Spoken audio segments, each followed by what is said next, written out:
na hero for this finals? Ano ba, malalabas ba natin si Granger? Granger ba tayo? Maybe. I think I'm kind of expecting Granger as well as Guinevere. High pick priority as well for these teams. Si Bren Esports specifically, they started using the Guinevere Kufra combo. Kufra, by the way, solid tank yun na pag-aagawan din for sure. Yeah. That's a Kufra. Yeah, Kufra yung isa sa mga tututukan dito dahil grabe yung zone, yung pang-zone away niya ng pag-bouncing ball. So, talagang kahit yung dash ng mga iba't ibang heroes ay mahuhold mo talaga. And looks like Kimi and Harris pa rin tinutukan. Bren Esports, may interesting ban sila dito, Harris. They are 10-0 with this hero, pero ano kaya ang plano nila? That's true. 10-0 ang buong Sige nga. Bren. Para sa Sige akin. nga. Fanny. Lock mo nga! Naka-hover. But of course, nandyan pa rin naman sa first pick. Yung Kufra, you also have Lunox, Cho. Yep. Wow. Something na hindi natin, for me, when I asked you guys dun sa mga shows natin before this finals, you guys were saying Cho will not be that priority pick. But what is this we are seeing from Bren? Is it just because they're so comfortable with the Haze Cho? I think yun nga yun. They're falling back to what's comfortable for them, and it's two-sided. At the same time, we've been hearing so many people saying na sawa na mag-Cho si Haze. And ang daming effectivity ng Purify ngayon. Ang ganda mag-Purify ngayon. So, it's very mysterious kung bakit nila pala pinagto. And there we go, Kufra and Lunox kukunin is ng Cignal Ultra. So, what? Okay. You know, Bren is used to doing this. Nag-hover-hover lang sila guys. But we can really never say until it's already locked. I kind of want to ask you guys about Lunox and Kufra. What can you say about both of these heroes? Ang dami nilang toolkit na nakapag dito sa matchup. Like si Kufra, yun nga, nabanggit ko kanina, may tanking capability and at the same time kanyang pigilan yung mga dashes ay mga mobility ng kalaban. Lunox, damage dealing, a lot of evasion. So all over, maganda yung toolkits talaga nila and mukhang makakita ata tayo ng Esmeralda. Ooh. You know, natanong ko si Doggy about the Esmeralda and Lunox just destroys the hero, sabi niya, basically speaking. When Rocker, can you expand on this? Malaking bagay si Lunox, especially against Esmeralda. Gamitan mo lang yan ng Necklace of Durance para mabawasan yung healing niya from the shield. Same effect to carry. Usually, kaya ayaw dahil mag-carry. At the same time, pag napakawalan mo kasi si Esmeralda, only shields eh. Alam mo yung mas makapal na yung shield niya kaysa sa buhay niya. Yun lang yung kailangang iwasan, I think, ng Cignal here. But I think Bren have the tools to make that happen. Kasi you have to keep your eyes on the Cho. Keep your eyes on the Leomord. What na ang mangyari kay Esmeralda sa lagay na yun? But the scary thought is, yun nga, Esmeralda does have the shields, but because of the magic pen na pwede makuha ng isang Lunox to be destroyed, this is what the analysts are telling us. Lunox kind of answers the Esmeralda if not counters it. And then you also have the carry. So medyo prepared dito ang Cignal definitely sa Esmeralda. But sometimes, napapanal ka masyado sa pagkontra ng isang hero na medyo pumapangit yung draft, no? What can you say about the Kufra Lunox carry? Is this a good opening, at least, for Cignal Ultra? I like it. Lunox isa yan sa mga pinakamagandang tempo control ng heroes. I mean, isang item lang, the sustain damage. Plus a carry, actually likes playing against an Esmeralda kasi pumapasok ng Esmeralda. And a carry, under Yakuo, the comfort, alam mong kaya niya. He will be ready for that Esmeralda. Okay. Next set of picks na lang siguro. Gusto nyo tanong sa inyo, what were you expecting from both these teams? Oh, of course. Of course. Tanggalin ang lason. You don't wanna be that part. Wala. Since merong carry sa Cignal Ultra, do you think that Bren Esports will consider the Claude? I think yun nga yung missing dito eh. At the same time, I like Claude, but I'm actually surprised Cignal didn't pick it up. It would have been great. But of course, carry is definitely a great answer to Esmeralda. That's why they forwent it. And I think Bren, ang laki nilang nakuha because of having Claude on the last rotation. And also, Bren Esports currently, their draft, sobrang sustainable currently. Ang taas ng durability when compared to Cignal Ultra na burst-oriented type. Pero tingnan natin kung kukunin nila yung Claude dito kasi currently, tatlo pa rin yung viable marksmen sa metagame. carry nakuha na Cignal Ultra, and sila pa yung mga unang pick dito sa second Yeah, phase. that's probably why they picked up the carry agad instead of the Claude because they're gonna ban the Claude anyways. Alam nila siguro, kabisado na rin, of course, the Cignal Ultra since they got the last pick carry. But for the next set of picks, what are we gonna expect from Cignal Ultra? Is this Lapu-Lapu really the pick? Hindi daw, hindi. Yeah, I They don't changed think it, they that was changed going to it. be the case. I think right? Cignal Ultra will just try to protect the late game. Kailan natin Cignal Ultra, nasa late game yung lakas nila eh. Okay. Well, yeah, we know from their past performances ng Cignal Ultra, turtle nga sila kung maglaro, they will grow tall.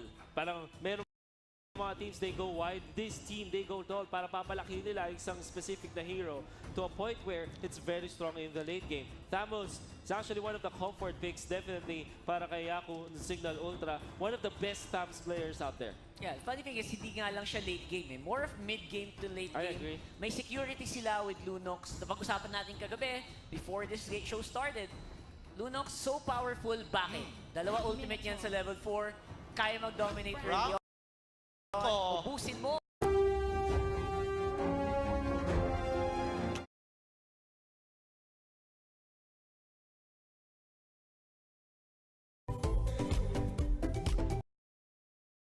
Keso, For the champions. You talk hindi one of them or Kufra combo.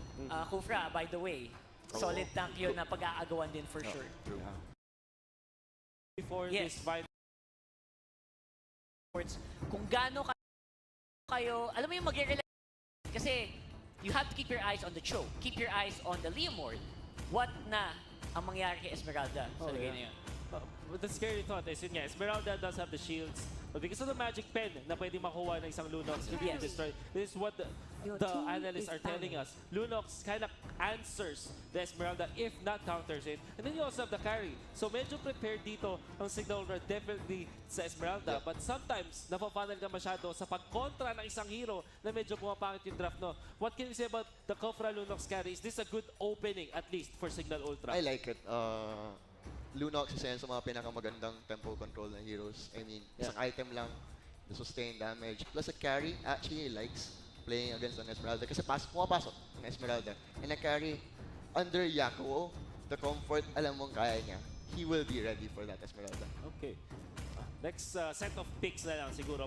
Gusto nyo tanong sa inyo. What were you expecting from both these teams? Oh, of course. Of course. Tanggalin ang lason. You don't wanna be that part. Wala. Ay, tinawalan pa ni Pei. Since merong carry sa Cignal Ultra, do you think that Bren Esports will consider the Claude? I think yun nga yung na missing dito eh. At the same time, I like Claude, but I'm actually surprised Cignal didn't pick it up. It would have been great. But of course, carry is definitely a great answer to Esmeralda. That's why they forwent it. And I think Bren, ang laki nilang nakuha because of having Claude on the last rotation. Yeah. And also, Bren Esports currently, their draft, sobrang sustainable currently. Ang taas ng durability when compared to Cignal Ultra na burst-oriented type. Pero tingnan natin kung kukunin nila yung Claude dito kasi yun nga, it's currently tatlo pa rin yung viable marksmen sa metagame. Carry nakuha na Cignal Ultra, and sila pa yung mga unang pick dito sa second Yeah, phase. that's probably why they picked up the carry agad instead of the Claude because they're gonna ban the Claude anyways. Alam nila siguro, kabisado na rin, of course, the Cignal Ultra since they got the last pick carry. But for the next set of picks, what are we gonna expect from Cignal Ultra? Is this Lapu-Lapu really the pick? Hindi daw, hindi. Yeah, I They don't changed think it, that they was changed going to it. be the case. I think right? Cignal Ultra will just try to protect the late game. Kailan natin Cignal Ultra, nasa late game yung lakas nila eh. Okay. Well, yeah, we know from their past performances ng Cignal Ultra, turtle nga sila kung maglaro, they will grow tall. Parang meron mga teams, they go wide. This team, they go tall para papalaki nila isang specific na hero to a point where it's very strong in the late game. Thamos is actually one of the comfort picks, definitely, para kay Yaku, Cignal Ultra. One of the best Thams players out there. Yeah, funny thing is, hindi nga lang siya late game eh. More of mid-game to late I game. agree. May security sila with Lunox. Napag-usapan natin kagabi, before this show started, Lunox so powerful, bakit? Dalawa ultimate yan sa level 4. Kaya mag-dominate early on. Ubusin mo. Oh, nailaki din. We were talking about Franco when other Southeast Asian teams are actually picking it. More Yes. than his control. Ang surprise factor kasi ng Franco, yung hindi mo matatanggal sa kanya. It's like a Selena, but instead of Selena going in, Franco actually gathers yung kanilang mga opponents. Zendex, I think you want to say something about this pick. Pero yun nga, iko-contra yung kagad ng Cignal Ultra ngayon with, I think, with a Diggy pick. Pinag-iisipin nila between an Akai or a Diggy. Kasi ang magiging main point ito is they want to try and contest Bren Esports safely around the map. Kasi the power of Franco kasi, basta wala kang makikita, danger yun eh. Yeah. The risk of getting hooked sobrang, sobrang masakit. Yeah. Ang laki na matatanggal ng Diggy Yep. in terms of reliability ng Bren Esports. Kung gaano kayo, alam mo yung mag-rely ka sa hook ni Franco, tapos maka-cancel lang yung Diggy ult. Mag-rely ka sa Way of the Dragon, cancel Diggy ult. So, good luck sa positioning D. I know he's gonna do well in this hero. He's been using it over and over again. Tingnan lang natin kung paano mag-walk around sila sa mapa. Third sprint picked up para sa Tamos. Purify naman para sa ating carry. I wanna ask you now, bago tayo pumunta sa mismong game natin, what are your predictions, guys? And why? Rockhard. I would say Cignal Ultra will have this mid to late game. I expect if umabot tayo 10 minutes tapos hindi pa lamang yung Bren Esports, Cignal Ultra is gonna come out with this. Cignal Ultra. How about you, Mr. Ako rin, I like Cignal Ultra's draft very much. The last pick, Diggy, does so much. Isang magandang time journey. Ano na magagawa ng Minotaur, ano na magagawa ng Franco. And So, it's Cignal. comfort heroes, Cignal Ultra. Signal. Dalawa para sa Signal. Is this gonna be a Yeah. unanimous panel? Magiging unanimous na I'd go with Cignal kasi yung lineup ng Bren Esports is untested kumbaga sa Philippine meta. So, pretty scary din kung gaano gagana sa kanilang Franco pick na to. Now, this is gonna be interesting dahil in a game like this na sobrang intense, mukhang unanimous ang panel natin. But of course, our casters, meron silang ibang kwento dito panigurado. At ibabato na natin sa ating malupit na duo. It's gonna be Midnight and Butters. Maraming salamat, Wolf. And kami nga pala yung magiging shoutcasters. I am Butter. Kasama ko ngayon si Midnight and the draft, mga kaibigan, Franco. Making its debut. Yep. Hindi pa nagagamit to mga kaibigan sa buong MPL. Bagong-bago, and Bren Esports, I like the surprise na binibigay nila kay Cignal Ultra dito. You might have prepared for our draft, pero susurpresahin namin kayo with, again, a last pick, Franco. Pero may ganda namang answer yung Cignal Ultra. Again, they've touched on this, sabi ng panel, yung Diggy pick, yung Diggy last pick, it eliminates the teamfight presence ng Bren Esports. And at the same time, kung iisipin mo, Selena and Franco is on the same page. What you want to do with the Franco is take out someone, mag-hook ka, then isolate him. It's the same thing as the Selena, pero magkaiba lang ng pinatutunguhan. Pero let's head on to the game. Let us go for the team rundown for the side of Bren Esports. It's going to be Rebo on the show. Hayes will be the Minotaur, Yuji on the Esmeralda, Coco on the Leo, and Payne as a Franco. And on the side of Cignal Ultra, you have Dets on the Kufra, Desanya sa kanyang Lunox, D on the Diggy Fuse sa kanyang Tams, at Yaku on his signature carry. Okay, so we're actually seeing a bit of shake-up here para sa side ng Cignal Ultra. We're actually seeing Few go for the thumbs, then Yako is going for the carry. Yep. So ibig sabihin dito, hindi na sila yung same Cignal Ultra na ina-expect natin dito. They actually switch up roles na feeling ko, dati kung sila yung dating Cignal Ultra, Few would be going for the carry, tapos si Yako yung nag-thumbs. Yep. Ito siguro yung adjustment na nakita natin for Cignal Ultra. Again, wala na silang space para magtago ng kahit anong strategy rito. First match against Bren Esports, will give our best. Kung ito yung magiging sagot nila, Cignal Ultra, I do think, sabi nga ng panel natin, they have this game kapag umabot tayo ng mid to late game stages.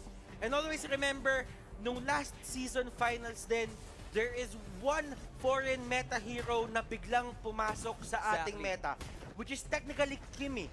At si Kimi yung nag-dictate nung buong finals na yon. Yep, and Bren Esports, mukhang they can shape up the meta rito ng ating third season of MPL. Cignal Ultra, again, they're still not lost in this game. They have a chance to surprise Bren Esports para mag-clutch nila yung championship na yung sinusubukan nilang kunin ng title ulit. And look at Payne going for the hook. It will miss Yako.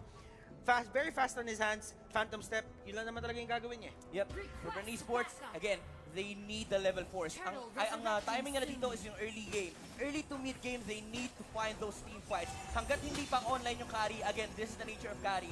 Medyo late na go online, it's always gonna be 4v5, and Bren Esports should take advantage of that fact. And look at this, there's actually a converge dito mga kaibigan sa may gitna. They're trying to control the jungle Ora mismo, pero dito, may nahatak na. Diggy gets caught out. Time journey, mga kaibigan. Nagtatakbo na sila dito. Pero Jets, they want to fight. They're in trade. Oh my Second God! blow. Hayes dito trying to run away, and he will go down on that side, mga kaibigan. And that is a 4-man takedown, mga kaibigan, para sa side ng Cignal Ultra. What a skirmish for them. D with the perfect times journey again, eliminating the prowess of Bren Esports. We are gonna fight 4v4. Wala yung Leo Merge doon. Cignal Ultra, they wanted that team fight, especially in front of the turtle. And technically, Bisanya got what he wanted. He got the turtle and 3 kills on the side. Pero they still want more. Tex dito, mga kaibigan, nasa pinakagitna. Look at that. Cignal! Pinawag Fury. Nahuli yung tatlo. And Tex with the flicker out. Will he get away? Rebo just trying to go for the chase. Bouncing Reverse ball. time is there. Tex dito with the bouncing ball. He's Oh. trying to jump. Tumalon siya, mga kaibigan. But Coco will be there for the intercept. That is going to be a kill. Di, mga kaibigan, tumatakbo. Times journey. Ginamit niya dito. But Pain still wants blood. They will stop there.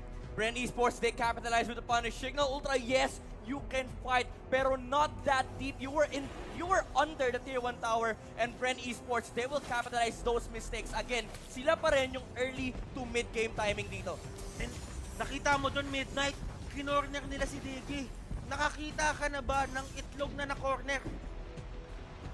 Basag ang itlog, mga kaibigan, and Bren Esports immediately taking objectives. Although lamang ng 600 gold yung Cignal Ultra dito, But on the wala top silang lane, pakialam. nakakita ka na ba ng Coco na na-corner pero nakakuha pa rin na isang kill? At the very least, it's a 1-for-1 trade, and Bren Esports, they got an objective away from that and immediately removing the buff from Cignal Ultra. Cignal Ultra, pwede nilang gawin yon, pero it's not gonna be that easy as alam nila, tuloy-tuloy lang yung objective ng Bren Esports dito sa side ng mapa nila. And this is bad for the side of Cignal Ultra. I mean, they got the lead on kills. Pero ang iisipin natin dito, kung Oh, the nakikita mo yung pathing ng Bren Esports dito, they're getting what they want. Na-invade nila yung jungle dito ng Cignal Ultra, and if you're in the lead, mas gusto mo yung network pumapanig sa'yo. Exactly. And I do like yung maneuver na ginagawa ng Bren dito. Whenever walang digi doon sa lane, doon sila pumupunta. Ito yung team fight natin. Pag wala kayong pang-cancel, we are gonna head on that lane. Bren Esports, they are pressuring yung mid lane natin once again. Habang nag-perform pa yung carry, alam nila, hindi lalaban yung Cignal Ultra dito. Perfect timing lang ng times journey, yung babaliktad sa laban nila. Okay, so right now, both teams dito, nagtatansyahan sila. They're trying to see kung may mag-overextend sa bawat isa. As we're seeing Teds just going to the bush. Pero ang pinaka-problema dyan is Pain.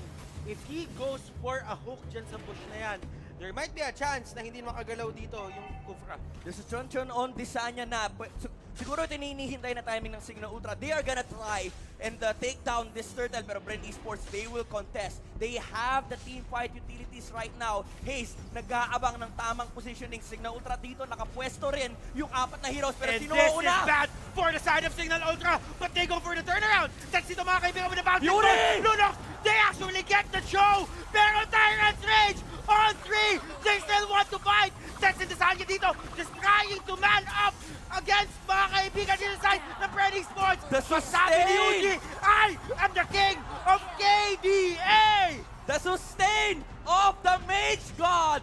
Yuji! Asan yung pupunit ng shield? Wala! And Bren Esports will immediately go inside the turtle. Co-contest si Pew dito on that Sams, pero what can you really do? Papunta na yung digi natin, pero wala siyang ultimate. Walang team fight ang Cignal Ultra, and it is gonna be a free turtle for Bren Esports. And the tides have changed.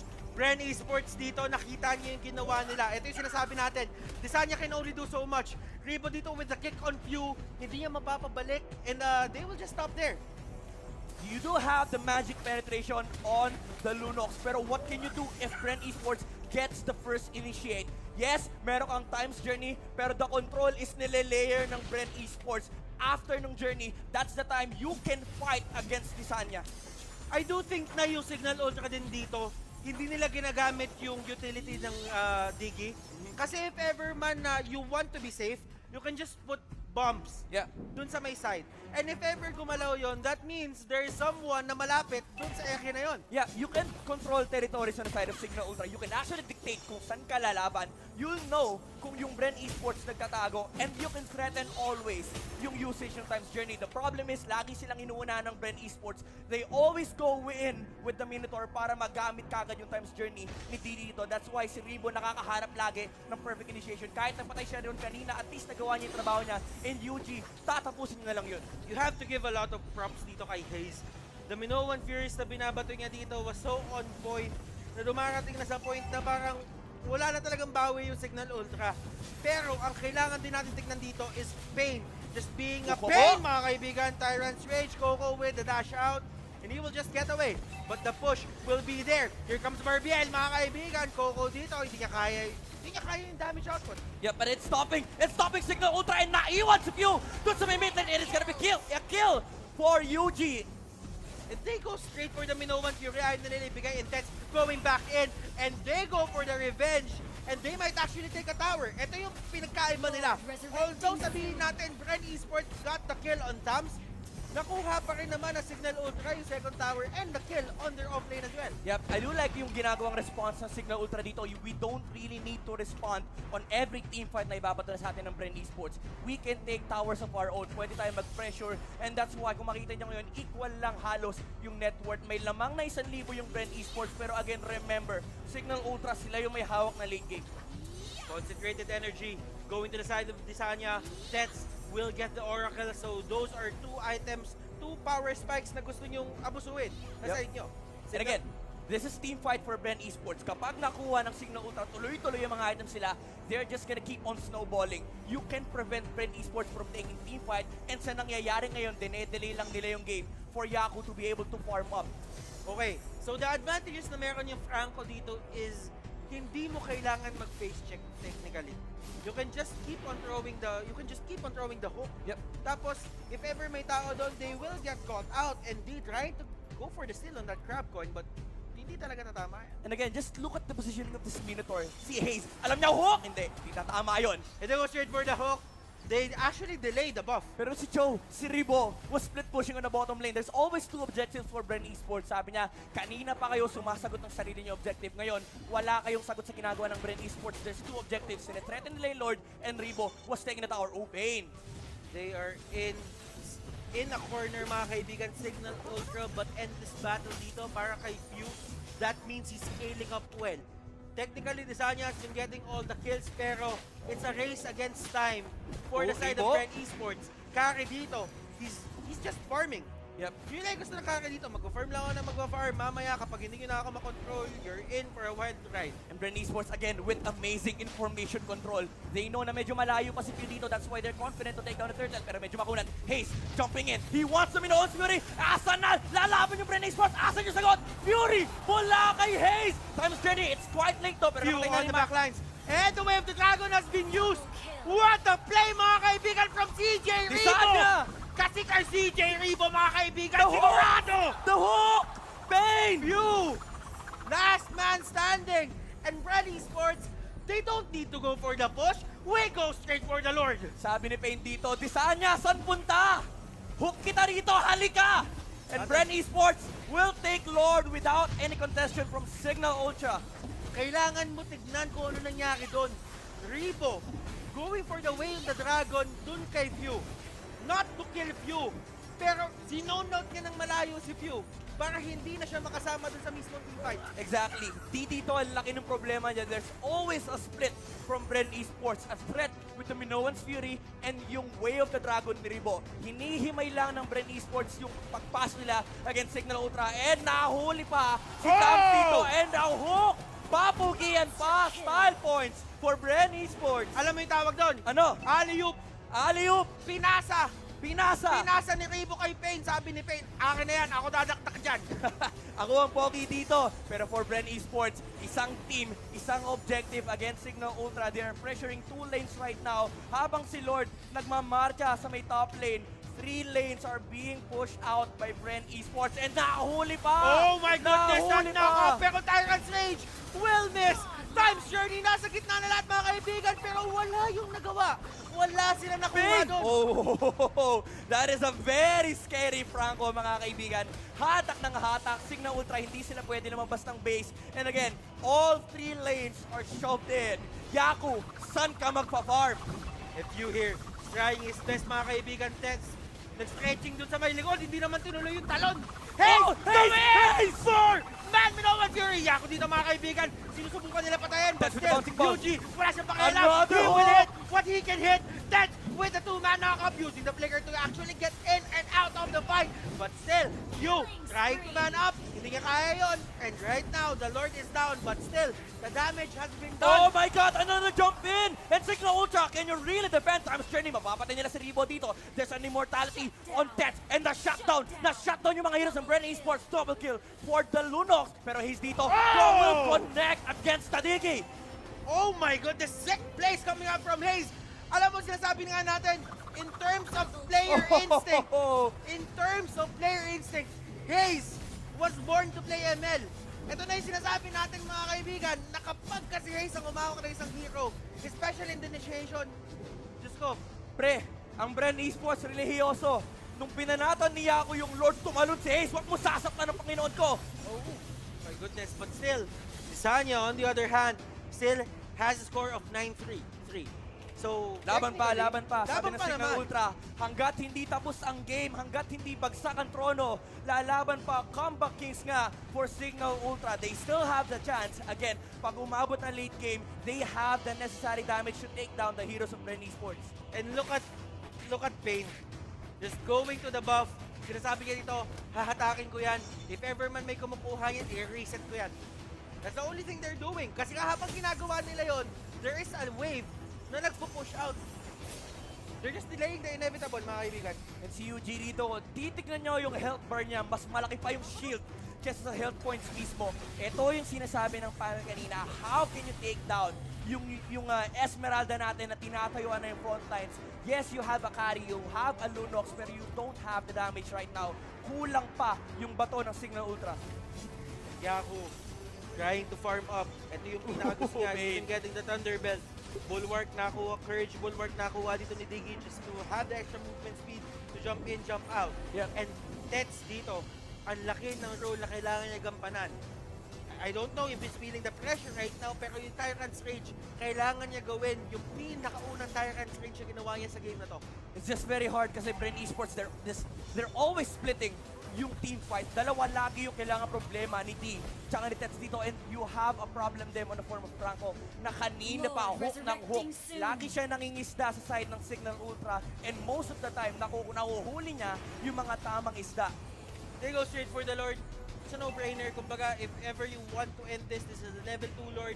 Mas mabilis makakapag-push to. And look at the knockup. Wow. Mga kaibigan. Just making the plays. Tandaan Lord making natin, the plays. Bren Esports, isang lane na lang yung problema nila. Cignal Ultra dito, yes, you have a chance to come back, pero kailangan mo pang pag-farmin si Yaku. Right now, hindi makalabas ng base yung Cignal Ultra unless apat sila na sama-sama. It's just you. Pero remember, na-hook na kanina yan, naka-experience na ng impyerno yan. And Bren Esports, kanina pa si Pain dito, huli ka boy! Pero lalaban ang Bren Esports. Hindi, mag-disengage muna, disiplina. Coco, going in with the Barbiel. Ang And ganda pasok! going in, UG mga kaibigan, time's journey, and here comes the stars. Coming out mga kaibigan for Esmeralda, he will take the ticket. Fury! And Jelly Hayes! Jelly Hayes mga kaibigan, pumasok na naman sa tatlo. And they will go straight for the initiation. Yaku's down. Minowan Fury, Desanya dito, just trying, Look at the just damage. trying to defend this mga kaibigan. And look at Yuji, mas malaki yung armor niya sa buhay niya. Yuji, anong ginagawa mo? And Pew, trying his best to defend against Bren Esports. Mapapatay ba niya si Rebo dito? And napatay si Franco sa may backline. That is Kufra taking him down. Pero si Pew, buhay pa rin lumalaban na. Pero he's taken down by UG. And isama mo pa si Desanya. Lunox will fall as well. And Cignal Ultra will have to succumb to Bren Esports. Sabi nyo, kayo ang comeback kings. Pero anong isasagot nyo sa king of KDA? Yuji, what a play. We've said, the panel has said, mapupunit yung health points ni Esmeralda. Pero we've never seen him fall. We've never even seen him crumble. Sabi niya, wala akong pakialam. May tiwala ako kay Ribo. May tiwala ako kay Hayes. And it was just team fight superiority for Bren Esports. I do feel na si Lunox dito, si Desanya, he could have gotten the necklace of the Rans ng mas maaga. Kasi nakita lang natin yung necklace of the Rans nung pabasag na yung Exactly. pinaka-base nila. Mga And, bandang 8 to 9 minutes na. Yeah, so I do feel na Bren Esports, ito yung caliber na pinakita nila sa atin ng MPL Season 1. Are they gonna do it again? It's a matter of talagang yung idea mo on how to really fight. Kasi kung titingnan mo kasi kung paano nila inihima yung team fight, you do know na may condition yung Cignal Ultra to fight against Bren Esports. It's the time's journey. Yeah. Pero ang ginagawa nila, dalawang threat lagi, the Minoan's Fury and si Ribo on the backlines. Laging hiwalay yung dalawang ultimate na yun. And it's just too hard for Cignal Ultra to answer that aspect from Bren Esports. So yun na nga yung sinasabi natin. If you think yung Bren with their mic play is scary, you should see their macro. Mas nakakatakot yon. And this is the Bren na ina-expect natin pumunta dito sa playoffs. Yep. And we will be passing it to our panel, I think. Wolf,